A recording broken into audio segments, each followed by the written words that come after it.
Perusahaan teknologi asal Amerika Serikat Apple berinvestasi ke Indonesia senilai 1,6 triliun rupiah lewat Apple Academy. Tetapi investasi di Indonesia ini ternyata jauh lebih kecil ketimbang investasi yang dilakukan Apple di Vietnam. Di negara yang diproyeksikan menjadi raja manufaktur Asia Tenggara ini, Apple berinvestasi sampai 257 triliun rupiah. Meski investasi di Indonesia tak seberapa dibandingkan dengan Vietnam, pemerintah mengklaim bahwa Apple masih tertarik dan menyadari Indonesia menjadi negara potensial.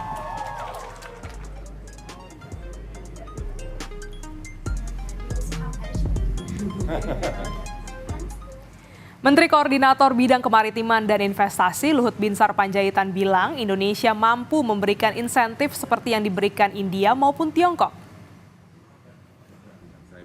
Ya, oke, kalau kamu lihat kalian dapat fasilitas insentif seperti di India, di Thailand, ya kita juga bisa memberikan hal yang sama.